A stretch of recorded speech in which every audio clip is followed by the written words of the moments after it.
Well, this presentation entitled Contribution of Chemical and Physical Treatment in the Fungal Inactivation, we're going to summarize the work that has been performed in collaboration between three laboratories. Laboratory of Molecular and Cellular Biology, the research units of Environmental and Molecular Structure of Chemistry, and the Laboratory of Microsystems and Instrumentation.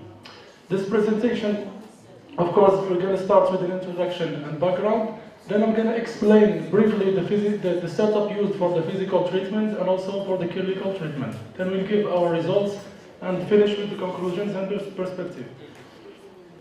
To introduce, we have to refer that funguses, as we all know, present a major microbial threat, especially to plants that represent one of the main food resources for humans.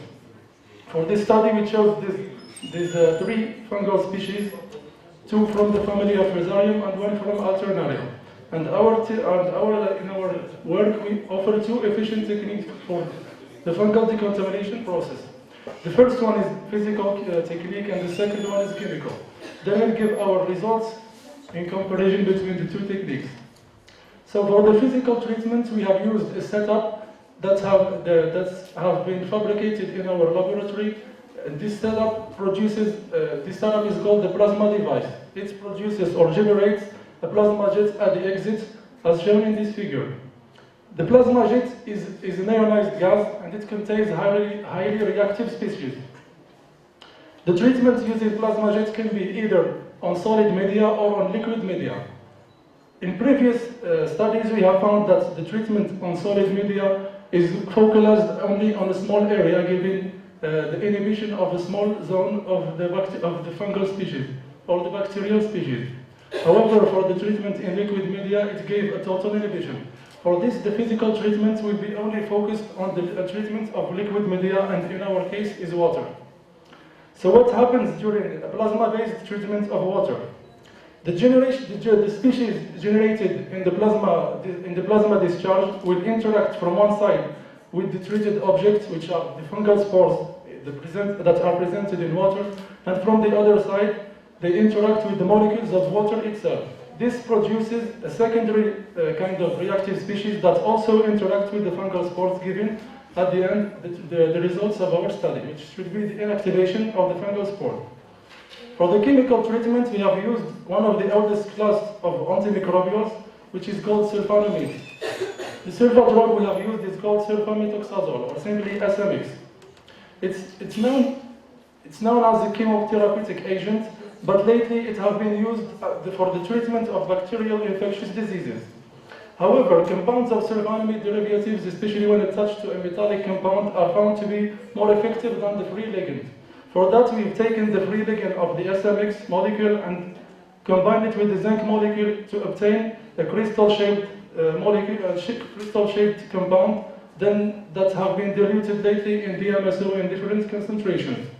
The same thing for the chemical treatment. It can be used for the treatment of liquids, but in this case it will present the dilution of the chemical compound, and this will give a non-effective treatment.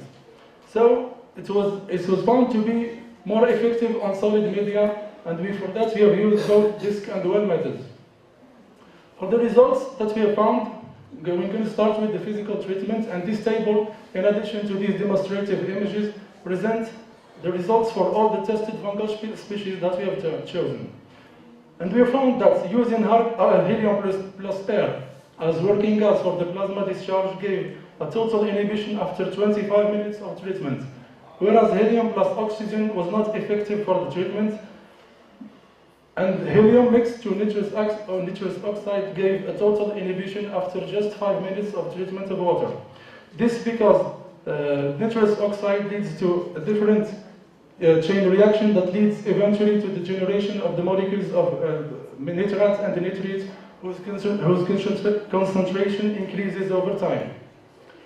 For the results of the chemical treatment, of course, this table, in addition to the demonstrative images, shows the inhibition zones for all the funguses that have been treated. And we can see that for the complex with the zinc molecule, the zone of the inhibition zone was the largest compared to the free ligand and the cotrimoxal, which is a known antibiotic. However, the chemical treatment was not effective for the Rhizarium calmorum species. The effectiveness here lies behind the improvement of the chelation, which increases lipophilic character. This improves also the permeation through lipid layers of bacterial membrane.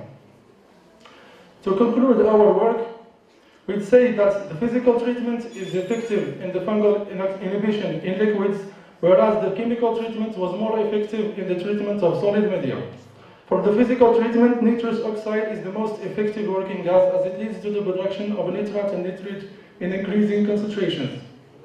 The presence of zinc complex in the chemical compound revealed the better antifungal activity, mainly against Fusarium pseudograminiorum and Alternaria. At the end, we would say that the physical treatment that improves water purification process, in addition to the chemical treatment that can serve as an efficient pesticide, will give eventually a clear and healthy food resource. For our perspective, we intend to perform more experiments on a wider range of microbial agents in order to draw an inactivation map of the combined process. And thank you for your attention.